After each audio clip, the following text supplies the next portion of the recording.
Heureux de vous retrouver, mesdames et messieurs, en cette belle soirée. Voici les grandes lignes du journal. La communauté chrétienne est de plein pied dans la semaine sainte conduisant à la fête de Pâques. Que retenir de cette semaine? Restez avec nous pour le savoir. Entrepreneuriat au Bénin, Job Booster Social Enterprise outille les jeunes de Paracourt sur diverses thématiques pour leur insertion professionnelle.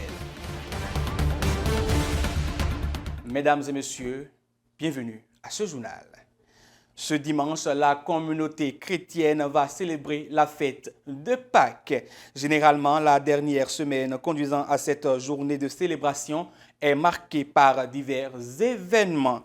Dans cet extrait que nous propose Rosalie Chala, Père Augustin Tontas de la paroisse Marie Auxiliatrice de Paracourt nous renseigne sur les événements à venir. Le vendredi saint, vous le savez, nous vivons le chemin de croix, la mort donc de Jésus sur la croix. Mais l'événement le plus important de cette journée, ce n'est pas d'abord le chemin de croix qui fait partie des éléments de notre foi qui nous permettent d'aller sur les pas de Jésus, de vivre ce qu'il a vécu, de faire son expérience de donation.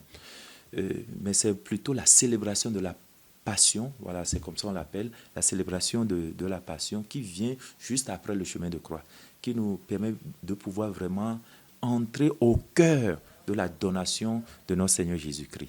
Ensuite, le samedi saint, c'est le troisième jour et le jour le plus méconnu et le plus mal vécu.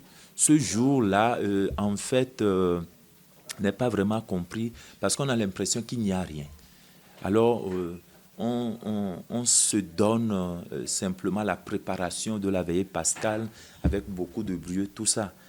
Alors qu'en réalité, vous savez, à partir de la célébration du jeudi saint, de la messe du soir, nous entrons dans le grand silence. Et vous n'entendrez les cloches, l'alléluia, tout le reste qu'à partir de la veillée pascale. Et le samedi saint, c'est le jour du silence méditatif. Je n'ai plus besoin de vous parler de la veillée pascale puisque vous la connaissez très bien. C'est une veillée autour de la parole de Dieu où nous allons de l'Ancien au Nouveau Testament. Nous voyons comment Jésus a été annoncé et comment les promesses de Dieu sont réalisées en la personne de Jésus. Comment à travers la Pâque, eh bien, il y a un renouveau. C'est la fin.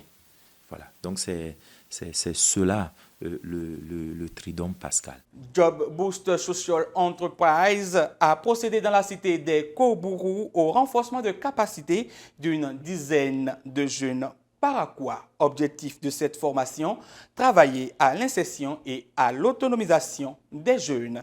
L'essentiel de cet atelier de formation dans ce reportage. Nous avons compris, après nos diagnostics, que les jeunes sont vraiment engagés, les jeunes sont motivés, les jeunes sont prêts à travailler. Mais ces jeunes n'ont pas les compétences, les prérequis pour gagner ne serait-ce que leur premier emploi. Fort de cela, Job Booster Enterprise décide de renforcer les capacités des jeunes à rechercher, trouver et gérer des emplois.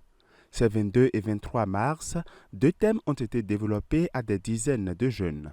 Le premier porte sur les outils et techniques de recherche d'emploi et le second sur l'entrepreneuriat et l'accès au financement. Il y a aussi qui ont des idées entrepreneuriales, donc ils n'ont pas le nécessaire, ils n'ont pas les techniques nécessaires pour pouvoir, n'est-ce pas, mûrir ces idées et les mettre en œuvre. Donc cette formation s'inscrit dans ce cadre pour pouvoir leur donner les rudiments, leur donner les stratégies, non seulement pour pouvoir saisir les premières opportunités d'emploi, mais aussi renforcer leur capacité, leur leadership entrepreneurial. Parce que nous avons compris, en réalité, que même les employés ont besoin de développer l'esprit entrepreneurial. Parallèlement à cela, quand le jeune gagne le premier emploi, il faut qu'il développe un certain nombre de valeurs, un certain nombre de compétences pour pouvoir préserver ce poste. Donc nous leur donnons les compétences qu'il faut pour pouvoir non seulement innover dans l'entreprise, mais aussi apporter beaucoup, donner beaucoup de rendement pour accompagner, n'est-ce pas, le succès et la croissance de l'entreprise qui les a recrutés. Rédiger un curriculum vitae et une lettre de motivation, réussir un entretien d'embauche, identifier une idée d'entreprise, maîtriser et développer les fondamentaux de l'entrepreneuriat, telles sont les grandes lignes de cette formation. Aguerris et prêts à se lancer victorieusement dans l'entrepreneuriat, les participants sont satisfaits et reconnaissants. Cette formation nous aide à savoir, à connaître nos faiblesses et nos points forts, comment nous devons procéder pour quand même vendre nos compétences sur le marché d'emploi qui devient de plus en plus difficile. Je suis sûre que prochainement, je peux faire face à toutes les compétences ou connaissances qu'il faut mettre en œuvre pour avoir un emploi. J'aimerais sincèrement les remercier pour le déplacement et le sacrifice qu'ils ont fait. Merci.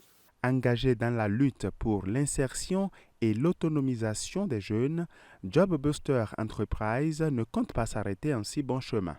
Nous pourrons vraiment que remercier et féliciter ces jeunes. Nous prions aussi les autorités de Parakou de trouver des initiatives pour accompagner ces jeunes qui sont vraiment engagés. Après, ils reviendront à nous pour nous dire voilà les idées que nous avons trouvées. Il y a des questions fondamentales qu'on va leur poser, 4 au moins. Dans ces services, c'est après la formation qu'ils auront ça et de façon beaucoup plus détaillée et de façon personnalisée en plus pour que l'idée soit vraiment viable. À la suite, on va les assister aussi dans la rédaction de leur plan d'affaires. Après, on va leur prodiguer des conseils comment mobiliser effectivement les fonds et comment mettre en œuvre leur projet. Donc, c'est tout un processus. Et là, on n'a pas limité, j'ai dit au niveau de l'employabilité, on peut déjà limiter ça à 1 mois parce que notre objectif, effectivement, c'est de trouver un emploi. Mais la finalité pour nous, c'est que chaque Béninois ait commencé par nourrir l'envie de créer une entreprise. De beaux jours donc en perspective pour ces jeunes qui viennent ainsi d'être outillés pour un évident succès dans la vie active.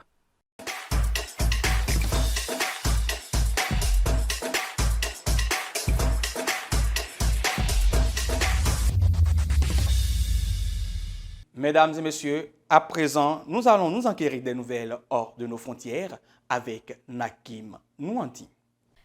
Fidèles abonnés de L2A TV, nous nous retrouvons encore cette semaine pour de nouvelles informations. Au Sénégal, élu lors de l'élection présidentielle du 24 mars 2024 avec 54,28% des voix, selon les résultats officiels provisoires annoncés ce mercredi par le président de la Commission nationale de recensement des votes, le nouveau président sénégalais Bassirou Diomaye Faye a reçu ce vendredi les félicitations de l'Union africaine, saluant une élection qui atteste d'un enracinement profond des traditions démocratiques au Sénégal. Accompagné de Ousmane Sonko, il a été reçu ce jeudi par son prédécesseur Macky Sall.